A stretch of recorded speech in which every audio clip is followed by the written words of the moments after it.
Senate before Inter-Parliamentary Union seeks fair hearing, says Senator Natasha was suspended for gross misconduct. Lagos GDP hits $259 billion, becomes Africa's second largest city economy. And later on the show, ease for Nigerians as marketers offer 800 naira per litre fuel after importation cost drops. I'll be hanging out with Babajide Kolade Otitoju and Paul Dada. Journalist Hangout starts right now.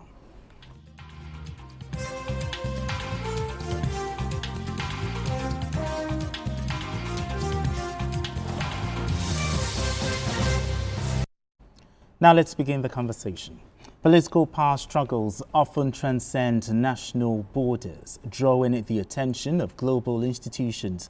This is the case of Senator Natasha Akpoti-Uduaghan's suspension from the Nigerian Senate, which has now reached the Inter-Parliamentary Union (IPU), seeking international intervention. She alleged that her suspension was unjust.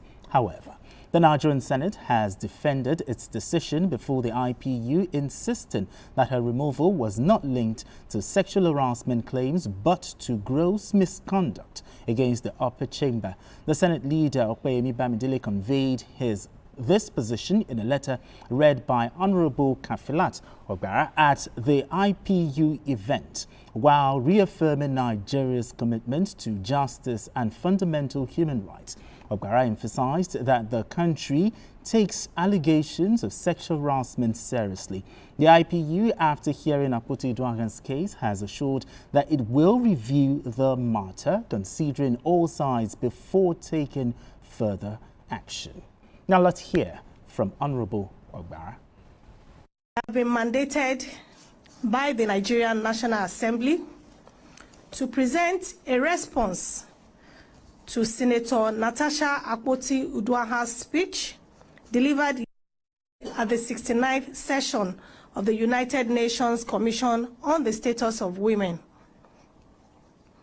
In response to the call by the President of the Inter-Parliamentary Union, IPU, Right Honorable Tulia Axen, to hear both sides of the matter, I have received a letter from the Nigerian Senate in my capacity as the chairman of the House Committee on Women Affairs and Social Development of our Parliament in Nigeria, and the parliamentarian representing Nigeria at this conference. In the spirit of transparency and fairness, I now wish to read this letter from the Senate in its entirety, and it is crucial that all perspectives are heard and that all aspects of the situation are duly considered. And the next voice you'll be hearing from here will be the voice of the Senate leader of the Senate, Senator Opeyemi Bamidele, CON, the leader of the Senate, Federal Republic of Nigeria. Senator Natasha Akpoti-Uduaghan was suspended for gross misconduct and unruly behavior, and not as a result of allegation of sexual harassment or assault. The authority of the Senate of the Federal Republic of Nigeria firmly rebukes the deliberate misinformation and false narratives being circulated by certain media organizations regarding the six-month suspension of Senator Natasha Akpoti-Uduaghan. Let it be unequivocally stated that Senator Uduaghan was suspended solely for a persistent act of misconduct, blatant disregard for the provisions of the Senate Standing Orders 2023 as amended, and gross indiscipline, nothing more, nothing less. This is still the voice of the leader of the Senate. It has come to the attention of the Senate that some media reports are attempting to falsely suggest that Senator Uduaghan's suspension was due to allegations of sexual harassment.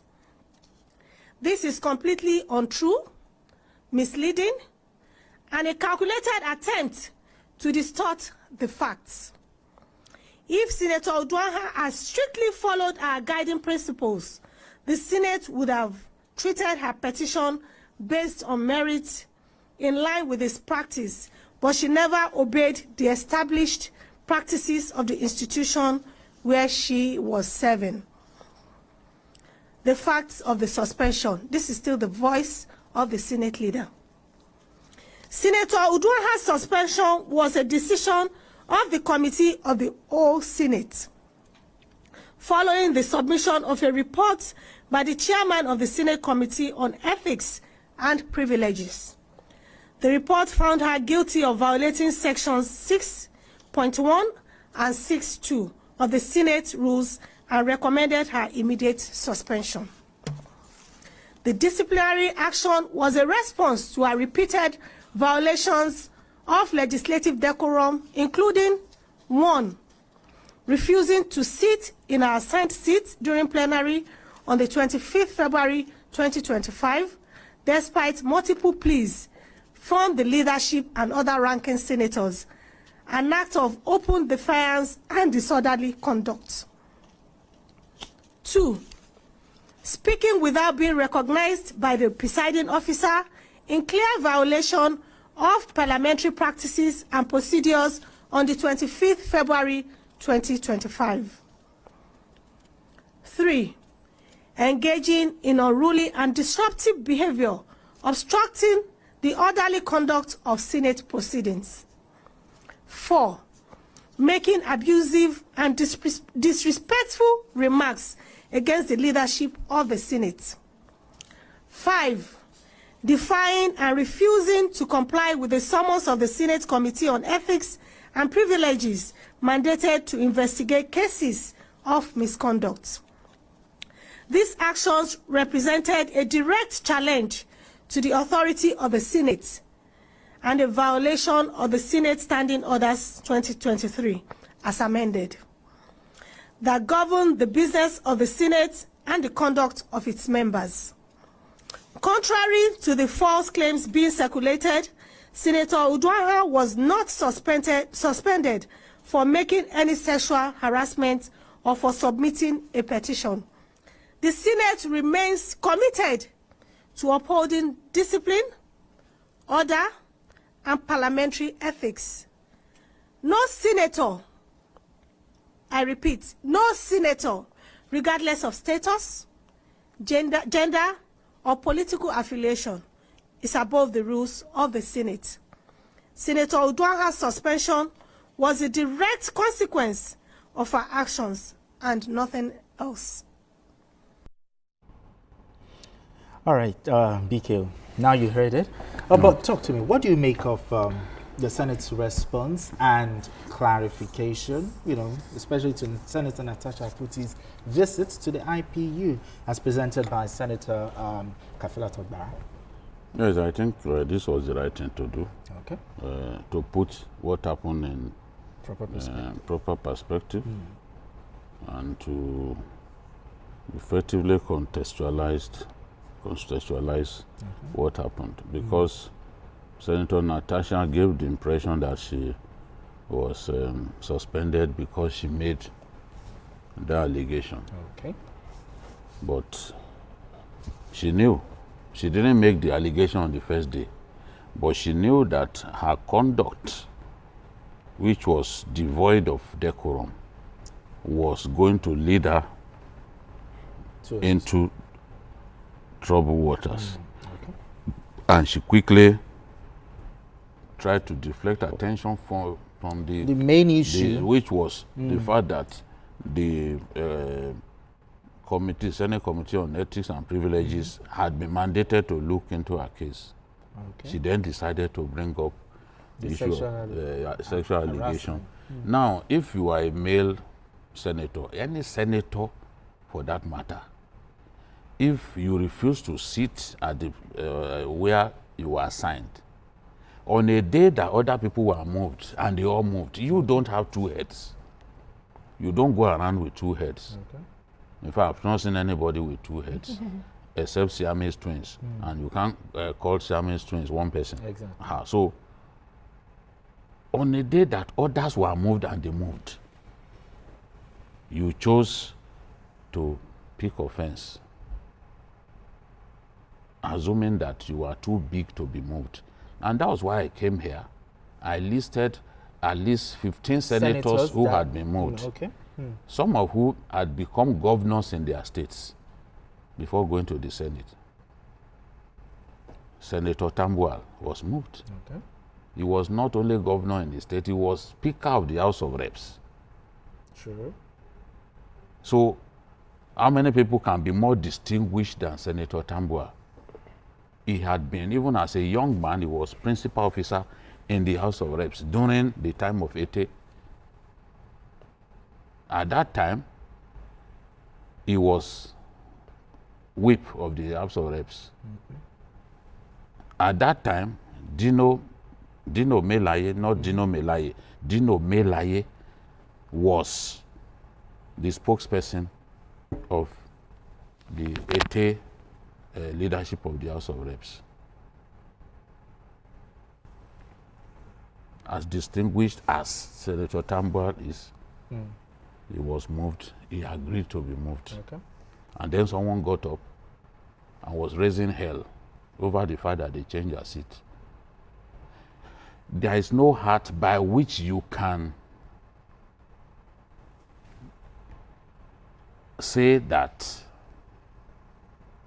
the Senate president moving your seat constitutes persecution or a desire to silence you. Because it's just a routine. Other people get moved. Other people get moved and nothing happens. So in this case, you can see how Kafila Ogbara, she didn't get a chance to speak on the day she made this allegation. Exactly. Meanwhile, as the leader of the Nigerian delegation, she was the one that's supposed to speak. You snookered her, took her time illegally, and they didn't have a chance to defend themselves on that day. They all wanted to talk. But I'm happy that another chance was provided where the Senate leadership effectively addressed those issues. And I'm happy because they do not, the leadership of IPU do not reason like some of us here. For us, everything has to be based on sentiment. And the woman said, oh, we will not take a decision until we have heard from the other side. You are not going to, if you like, shed tears capable of filling a bucket, they will still hear from the other side. That is the impression that they gave. And we've had Senator Kafila, a very beautiful woman in her own right. That's to those who know who a beautiful woman is. A beautiful woman in her own right. As well. And we've seen many of them. We've seen many beautiful women in the National Assembly. We've seen Senator Gwemi Saraki, Senator Nenadi Usman, so many of them. Kairat Abdurazak, Wadabe's wife, you know? So, Ogbara, she stated the position, and you know, looking at her, you see that she's happy to express the position of the Senate leadership, though she belongs to the House of Reps, representing Kosofe, you know, where our office used to be. So it's a thing of joy for me. This is what we want. Let there be fairness. Don't nail a man to the cross until you hear from him. Both sides, exactly. Don't do it. I see people do it every time, and a lot of times they are put to shame in the final analysis because time, as I always say, is a gentleman. Time will show the truth. It is not usually the first person to report a case that is the truth, that is innocent. This is not, in the classical Nigerian way of doing things, the first person to run to the police to report a case is usually deemed as the innocent person. Meanwhile, he may have actually started the crime. So what we are saying, no one is saying, and I've repeated this a number of times, no one is saying Akpabio did not do it or is incapable of doing it. I will not sit here and be so foolish as to say, no, he cannot do it. No, I won't do that. But the point that we are making is provide evidence. Don't just go about trying to, play on our emotions. Sentiments and all. Some of us will never waste our emotions on things like this until we see concrete evidence. Yes, the evidence. It deserves to defend himself. And the IPU has provided him a chance to defend himself. So I'm happy, and we are still waiting. Let the matter go to court. People talk about the need for an independent which independent panel can be better than our courts. An independent panel can give make a decision that will not be binding, because it does not have legal backing. So the court still remain the best place for Natasha to go. And I've been saying this for 48 hours. Let Natasha take this matter to court. That is where she can, because you can't go before the same Senate and expect that you get justice. In any case, if they serve justice, you may still say, no, you are not convinced that is the true version of justice. So go to court. Go to court. Take the concrete evidence that we hear people talk about. Take it before the court. All right, Paul.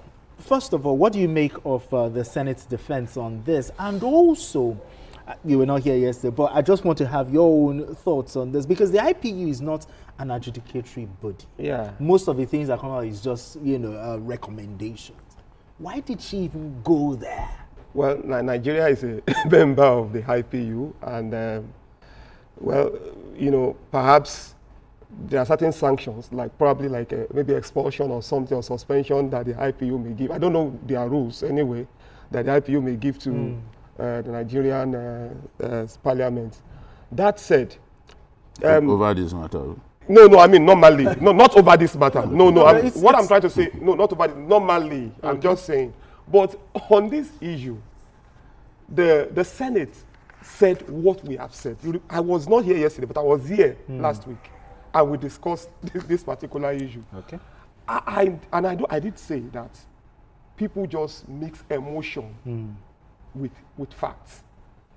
Especially on social media. Okay. Social media is just an upgrade of newsstand. People that stand by the newsstand, jobless, high people that stand. Free readers association. People that I don't know how the vendors cope with them, because they will not pay, they will not buy newspapers. They will just stay there and talk and pontificate over things they don't know. So I see a lot of people on social media say all sorts. They're able to separate the issues. We watched the clip. She was told, go. It started from, my seat has been changed. Okay, you want to talk, go to your seat. You can't even be recognized. You must, Senate rule says you cannot speak from a seat that is not assigned to you. We saw it. Okay, then she said she had sexual harassment allegation, a petition. You cannot sign. In fact, remember that Akpabio had already taken it in. Accepted the petition. Until someone raised it and said, look, this is against Senate rules. Go get someone to sign it. Now, the issue is this. They are separate issues. Now, if you want to talk about the sanction that the ethics committee, that the Senate actually adopted, look at we have also said it here that it's too harsh, it's too, but that's not the issue. But mixing up the fact that she flouted, she breached the rules, and people were telling, like Kafila Ogbara said, ranking senators, people who have been there long before her, were talking to her. People senators from her states did not agree. Women, all the women, all the female senators did not agree with her. Now, I think Natasha is mixing things up. And when I watched what she said, at the IPU, because I watched it, I said, God, why is this woman talking like this? Because she was misrepresenting the fact, saying that she was being persecuted because she brought a sexual harassment allegation against. Like me too, like BKO said, I'm not in a position to say that Akpabio did or did not. Okay, but there are ways of getting redress. It's not by mixing things up. Okay. Now, yes, we already know that 6 months suspension, but with this, it's like putting the nation, the Senate into ridicule. BKO, do you think she might get further punishment? I don't know. For what she's done? I think some senators tried to ask for some form of resolution of the matter. Yes, that is, she apologized. And it was shut down yesterday. They said, no, let her finish the 6 months. Yes, suspension. And people like Senator Oshomole were of the view that if the Senate quickly put together a peace committee now, it will seem like the Senate is weak. Therefore, she should, yes, yesterday, and the Senate, therefore, let her serve the punishment. I believe that 6 months is too harsh, and it's not the first time that I will come here to say long punishment or suspension for lawmakers is not good, because it's the constituents that get to suffer.